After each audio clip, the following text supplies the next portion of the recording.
الكريم، كل عام وانتم بألف خير. ان شاء الله تكونوا كامل لاباس عليكم.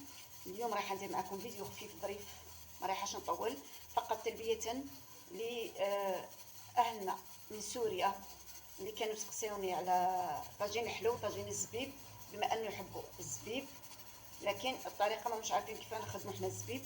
لذلك انا جيت باش نعطي الكيفيه نتاعي. اليوم رايحه ندير زبيب مع التفاح. انا التفاح من كنت متعوده اني نقطعه ونديرو، يعني نحطه في الاخير بعد ما نقليه في شويه تاع الزبده مليح، يعني في مقلاه نقليه في الزبده، ومع الاخر نحطه عفوا نحطه في طاجين الزبيب بعد ما يكون باقي له يعني تقريبا واحد 10 دقائق ويطيب. نحطه في الوسط تاعو، يكون التفاح خاص بالحلو، ماشي اي تفاح، التفاح الاخضر اللي راه يتباع في المارشي. المهم هنا باش نوريكم او نوري ناس سوريا واش درت هنايا. هذه طريقتي الخاصه، انا حطيت كل شيء وراح نحط كل شيء بارد في بارد. عندنا زبيب، حطيت زبيب، حطيت رنت، ورقه تاع رنت، وحطيت ورق الغار بالنسبه اللي ما يعرفوش واش هو الرنت. قشور تاع التشينا تاع البرتقال، انا دائما نجفف قشور البرتقال ونخليه على بال الحلو، راه يعطي نكهه شابه في وسط الطاجين تاع الحلو. حطيت ايضا نجمه الارض او اليانسون وعود تاع قرفه، وحطيت تفاح صحيح، حبه تفاح قشرتها حطيتها صحيحه لهنايا فقط لا غير. تقدروا ديروا البرقوق، وكاين اللي ما يديرش البرقوق. هذه هي الطريقه تاعي. نعاود زبيب، كميه قليله تاع زبيب، رنت اللي هو ورق الغار، قشور البرتقال ضروري انه تعطي نكهه شابه، مام حتى ورق الغار يعطي نكهه شابه في الحلو. نجمه الارض وعود قرفه، انا ما نديرش قرفه بودر، قرفه غبره لانه تكحل المرق تاعنا، وحبات تفاح صحيحه، ونمرقوا بماء بارد. بسم الله، ماء بارد.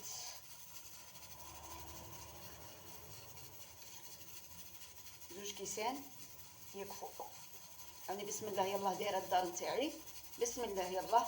يعني راني نبدا في حياتي من جديد بعد قضيه الطلاق نتاعي، وبعد ما كامل الشيء اللي كان عندي تقريبا كل الاساس اللي كان عندي داه الزوج تاعي والطلاق تاعي، راني نعاود في حياتي من جديد. وراني بديت بسم الله يلا نبدا نشري بالحاجه. مازال لحد الان ما عمرتش الدار، ومازال خصوني الامور ياسر.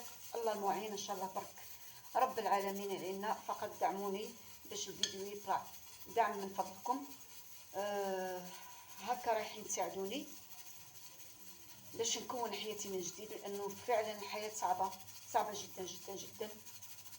والمراه المطلقه راكم عارفينها، يعني باش تعاود حياتها وتبني حياتها مع اولادها من جديد، لازم لها مع الكرا، مع مصاريف الحياه، مع الاولاد، مع كلش. والحمد لله راضيين بما قدر الله.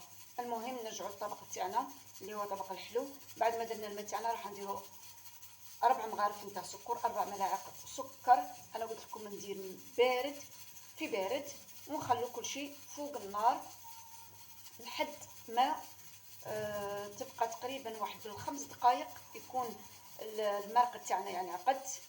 في هذيك اللحظه رايحين نضيفوا مغرف نتاع ملعقه نتاع عصير الليمون، ملعقه عصير الليمون ضروريه، مع التالي راح تعطي واحد النكهه، واحد البنه، واحد رائعه وسط الطبق الحلو. جربوا هذه الطريقه صدقوني راح تعجبكم، وراح تكرروها دائما كي تجوا ديروا اطباق الحلو نتاعكم.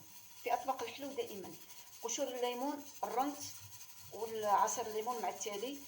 وانا راح نحط الطبق نتاعي فوق النار يطيب. بعد ما يطيب ويوجد راح نوريكم الطبق جاهز. طاجين الحلو تاعنا راه وجد كما راكم تشوفوا. المرقه نتاعه تجي خاطره، ماشي يعني عقده تاع الصح، لكن هذا هو لا كونسيستونس تاع المرقه تاعها. راح حين نحطوها في طبق التقديم. اول حاجه التفاح تاعنا كما راكم تشوفوا، نقرب لكم فقط باش تشوفوا مليح. نحطوا حبات التفاح تاعنا هكا،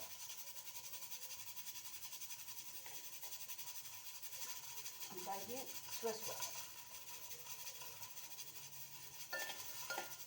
ونغريسيو لاصوص مع الزبيب. كاين اللي يدير اللحم، انا نخدمها بلا لحم باسكو ما نبغيش اللحم الحلو في المرقه الحلوه. انا اللحم الحلو في المرقه الحلوه ما نبغيش. هكا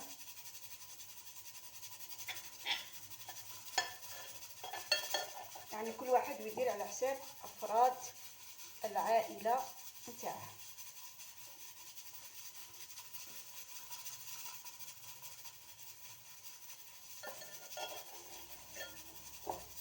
كما قلت لكم ما تنساوش الليم في اخر لحظه.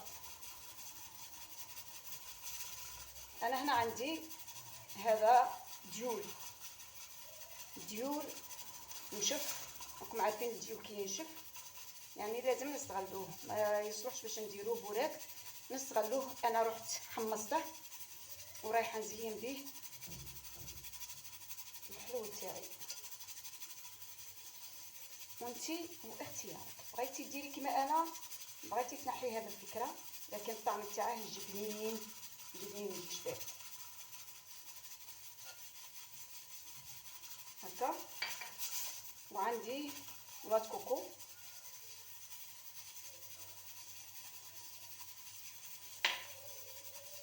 هذا الشكل. الطبق تاعنا كما راكم تشوفوا هذا هو طاجين التفاح بالزبيب، حلو الاخواننا السوريين او اهلنا في سوريا، بنين جربوه، ياسر ياسر ياسر بنين. نتمنى يكون الفيديو تاعنا اليوم نال اعجابكم، خفيف الظريف كما قلت لكم. فقط كاين ملاحظه راح نمدها لمتابعاتي الكريمات اللي قلت لهم راح نخدم لكم سكاي. للاسف نقص المسنن نتاعي اللي نخدم به ما لقيتوش مع الرحلات، مع كل مره من بلاصه لبلاصه ما لقيتوش، يعني درك مضطره اني نشري مقص جديد باش نبدا معكم الخدمه. كانت اخت وصلتني عن طريق صفحتي بالفيسبوك، تابعوني على صفحتي بالفيسبوك عالم ايمن من تيارت. كانت وصلتني على حامل الاكياس بالسكاي، وكنت وعدتها اني نخدمه، لكن للاسف الشديد كما قلت لكم المقص ما لقيتوش، درك مضطره اني نشري مقص جديد باش نبدا معكم الخدمه تاع سكاي ان شاء الله. في الاخر نبقى غير نقول لكم تحياتي، تهلاو في رواحكم، صحتكم، ما تنساوش المتابعه، الاشتراك في القناه، الضغط على زر الجرس، تعليق والاعجاب ضروري. صحتكم.